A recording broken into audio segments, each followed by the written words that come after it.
Welcome back, guys. This week I want to talk with you about the most important stage in transformation.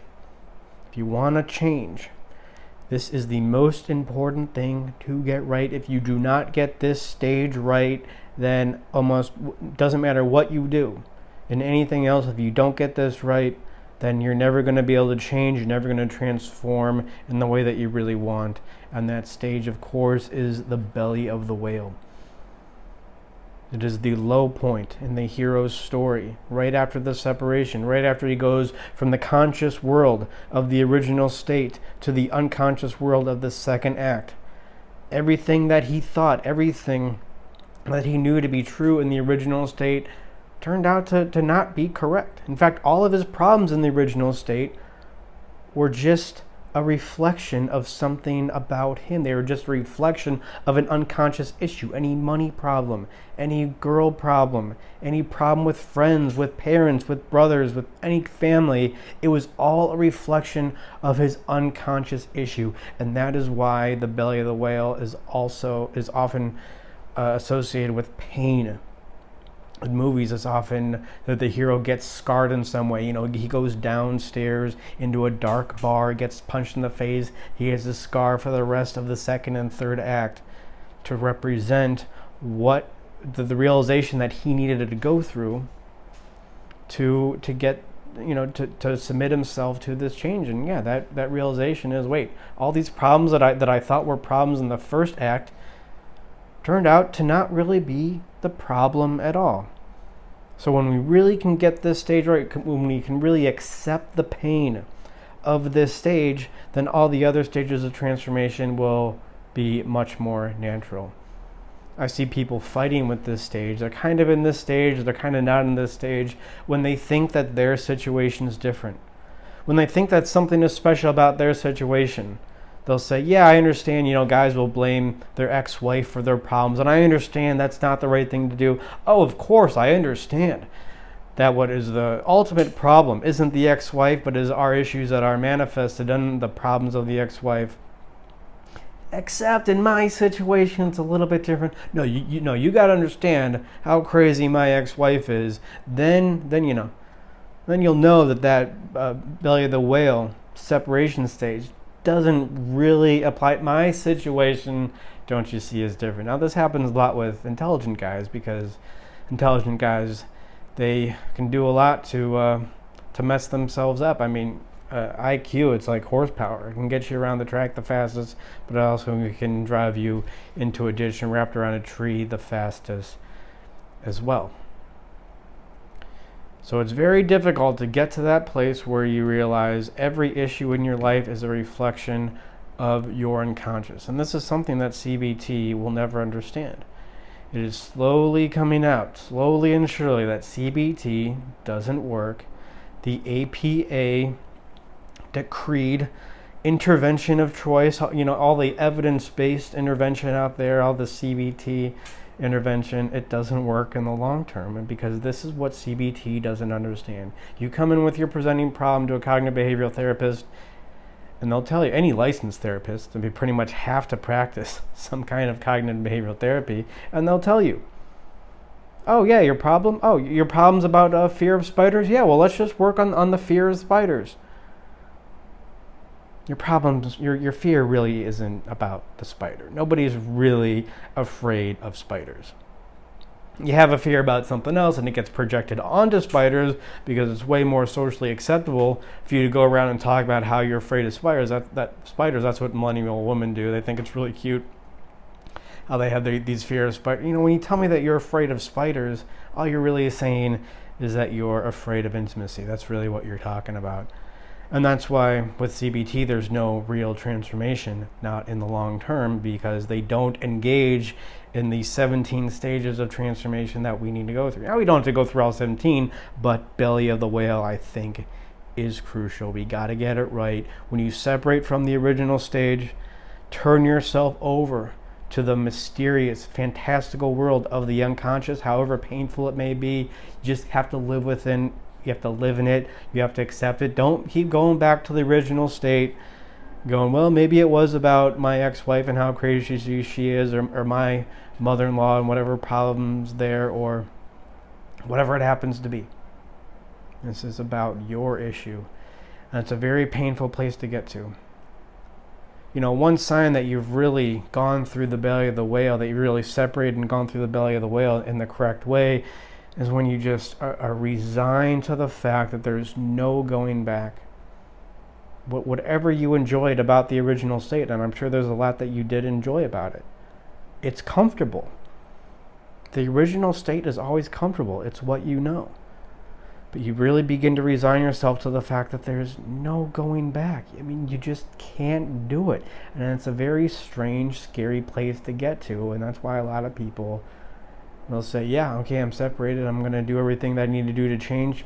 My presenting problem is a reflection of my unconscious issue. Got it. But except there's this one thing you're still kind of holding on. If you're holding on 1%, you might as well be holding on 100%. Yeah, but there's that no going back feeling to it.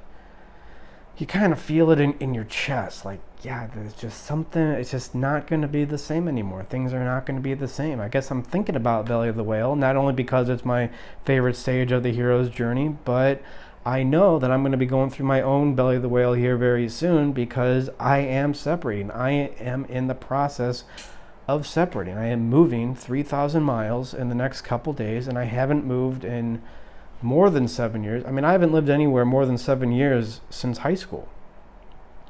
So this is going to be a real change for me, and as excited as I am for the move, as I do think it's a good time to move for me to get out of New York and to go somewhere where I think things will be better for me, given the stage of the life that I'm in now. It's going to be scary. There's just this unconscious, anybody who's moved, especially 3,000 miles, there's this unconscious just pain, this irritability that you get. It's exciting and it gives you a lot of energy. But when you take the wrong perspective on it and you use it as an excuse to dig yourself into a bigger hole, or it uses an excuse not to isolate, really, then it becomes worse and worse, and it becomes more and more painful. But that's excitement. That's more energy to use to get out of, whatever, not just physical space you're in, but mental space you're in. And I think that's really important to do in this process. But you can only do that when you accept that there's no going back. If I moved 3,000 miles away, and the whole time I was thinking, well, I could always go back to New York, or, if this doesn't work out, the first sign of discomfort, I'm just going to move back. That's not a real separation. That's not a real move. You try to move physically, but psychologically, you're not prepared to move. You have to fully immerse yourself in the new world. Who knows? Maybe I'll become a real California guy, Northern California guy. I'm going to get the flat-brimmed Stussy hat. Or the Etnies hat, the flat brim thing. Like, dude, you're 44 years old. That's the California equivalent of the New York dad who wears like the pullover cardigan sweater with the Schoolhouse Rocks, whatever ironic shirt. Like, dude, what are you doing? Why do you have gauges? You're 44 years old. You have a toddler. That's the California version of that. Maybe I'll even do that, but it's better to do that. It's better to wear stupid flat brim Etnies hats than it is to hold on to, maybe I'm still going to be in New York, but maybe I'm still going to move back. It's overcoming addiction. That's really what the belly of the whale is, and that's the final point. That's the concluding point on this. It's overcoming addiction, because like I said before, the first act, the original state, it's comfortable, and as we know about comfort, we can become addicted to it. We become addicted to comfort to the extent to which we have Oedipal relationship, to the extent that we have an umbilical cord issue with our mother. Too much attachment of the umbilical cord still. So comfort, it can become very alluring, and New York's comfortable now, and then that's part of the issue. So one of the great lines from the movie Stay Hungry, with Arnold Schwarzenegger. A really bad movie, but I'll let you know. And a little secret, the book was even worse, actually. I read the book. Now, it wasn't that bad of a movie, but there are some really key points in that movie that they just didn't communicate that well. I think the overall theme and the story of the movie was very good, but there were just a few, the technique wasn't carried out that well. And one of my favorite quotations, and I think the point of the movie, essentially, at least what I got out of it, was this quotation that Arnold says to Jeff Bridges' character. He says, "I don't like to be too comfortable." He essentially gave up his girlfriend to Jeff Bridges, played by Sally Field, and he said, "It's okay. I don't like to be too comfortable, because once you get too comfortable, it's difficult to give up." And that's what The Belly of the Whale is about.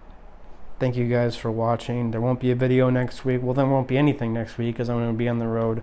I'm going to be moving, but we'll be back next week with more great Animus content, communicating what's really going on in your psychology on a conceptual level. You're not going to get this kind of intelligence in relation with psychology anywhere else. All the intelligent people, they go into physics, they go into engineering, they go into the hard sciences. Well, some of us need to stay behind to help out these softer sciences, understand them for the philosophy that they are, to communicate to you the one and really only way to change, to look at what's really going on in your psychology and how to really change that. We can only do that once we break our psychology down to its fundamental principles, which I have done for the first time. Thank you again for watching. Please like and subscribe, and always remember that when it comes to change, the first thing you're going to have to learn is how to get used to pain.